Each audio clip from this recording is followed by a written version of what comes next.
इधर इजराइल ने ईरान पर बड़े पैमाने पर हवाई हमलों की एक नई लहर शुरू कर दी है। इजरायली सेना का बड़ा दावा यह है कि तेहरान, इस्फहान और दक्षिणी जो इलाके हैं उसमें ईरानी शासन से जुड़े हुए महत्वपूर्ण इंफ्रास्ट्रक्चर को यहाँ पर टारगेट किया गया है और कई शहरों में एक साथ एयर स्ट्राइक की गई है। इजराइल ने दावा ये किया है कि चाहे सरकारी ढांचे उन्हें निशाना बनाया जा रहा है, तो जो महत्वपूर्ण इंफ्रास्ट्रक्चर है उन्हें निशाना बनाया जा रहा है। कई शहरों में एक साथ एयर स्ट्राइक की गई है। कई सारे इलाके ऐसे जिनको तबाह बर्बाद कर दिया गया। ईरान पर इजराइल के ये बड़े हवाई हमले जारी हैं क्योंकि इजराइल भी पूरी ताकत के साथ अब पलटवार कर रहा है। इस वक्त एक बड़ी खबर इसी महायुद्ध से जुड़ी हुई आपको बता देते हैं, जहां ट्रंप और पुतिन के बीच फोन पर बात की जानकारी मिल रही है। तो ईरान और यूक्रेन में जंग को लेकर बातचीत हुई है। पुतिन के साथ हमारी बहुत अच्छी बातचीत हुई है, ये कहा है डोनाल्ड ट्रंप ने।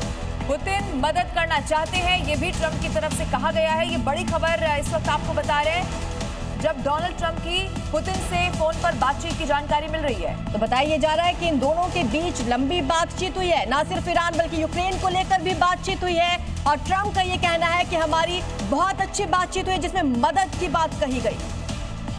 और अभी की एक बड़ी खबर आपके सामने रख देते हैं, जहां ईरान पर इजराइल के हमले और ज्यादा तेज हो गए हैं। ईरान के कराच शहर पर अटैक की इस वक्त जानकारी मिल रही है। तो तस्वीरों में आप देखिए, हमले के बाद भयंकर विस्फोट भी यहां पर हुआ है। भयंकर विस्फोट की वजह से इलाके के तमाम लोग दहशत में हैं। अब रिहायशी इलाके भी हैं जिनको देखिए टारगेट किया जा रहा है। कराच शहर जिस पर जब अटैक किया गया उसके बाद की तस्वीरें आपके सामने हैं। आप देखेंगे कुछ ही सेकंड और एक जबरदस्त धमाका होता है और पूरा का पूरा आसमान जहां पर ये दिखाई देता है तेजी से उठता हुआ ये धुएं का गुबार। तो आग की लपटें नजर आ रही हैं आसमान में। देखिए अलग अलग तस्वीरें इस महायुद्ध से जुड़ी आप देख रहे हैं। ये तस्वीर आप देख रहे हैं ईरान के कराच शहर से, जिसे इजराइल ने निशाना बनाया है।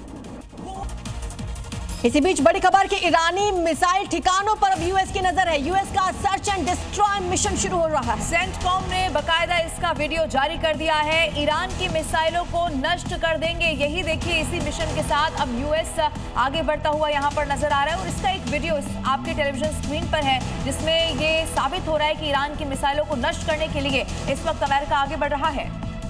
और इस वक्त बड़ी खबर मिल रही है, ईरान के विदेश मंत्री का बड़ा बयान आ गया है। पड़ोसी देशों को लेकर अराक्ची का ये बड़ा स्टेटमेंट है। कहा पड़ोसियों पर हमले रक्षात्मक है, पड़ोसियों को निशाना नहीं बना रहे हैं। यूएस इजराइल को रोकना ही हमारा लक्ष्य है। इससे पहले भी अराक्ची ने यही कहा था कि जो पड़ोसी देश हैं उन पर अटैक नहीं किया जाएगा। इंटेंशन अपना पहले भी क्लियर किया गया था, लेकिन ये भी साफ कर दिया था अगर किसी भी पड़ोसी देश का इस्तेमाल इजराइल या यूएस करता है हम पर अटैक करने के लिए, तो इसी तरह जवाबी कार्रवाई जारी रखेंगे।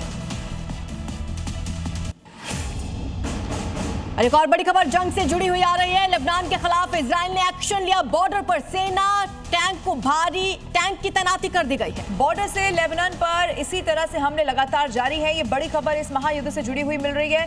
बॉर्डर से देखिए लेबनान पर भी एक के बाद एक अटैक किए जा रहे हैं क्योंकि इजराइल पहले से ही वहां हिजबुल्लाह को खत्म करने की कोशिश कर रहा है। इनफैक्ट ये कसम खा चुका है कि जब तक हिजबुल्लाह का खात्मा नहीं हो जाता इसी तरह लेबनान पर अटैक जारी रहेंगे। बड़ी खबर है, फ्रांस के राष्ट्रपति ने बड़ा बयान दिया। इमैनुअल मैक्रों ने ये बयान दिया है। रेड सी में 2 युद्धपोत भेजेंगे, ये मैक्रो की तरफ से कहा गया है। ईरान के हमले झेल रहे देशों की रक्षा करेंगे। इस मिशन को यूरोपीय और गैर यूरोपीय देशों के साथ मिलकर तैयार किया जा रहा है, ये भी इमैनुअल मैक्रो ने कहा। तो फ्रांस के राष्ट्रपति ने यह साफ कर दिया है कि ईरान के हमले जो देश झेल रहा है हम उनके साथ खड़े हैं। रेड सी में 2 युद्धपोत और भेजे जाएंगे, यानी कि अब समुद्री शक्ति को और ज्यादा बढ़ाया जाएगा। इससे पहले भी आप जानते हैं अमेरिका भी इसी दिशा में काम कर रहा है।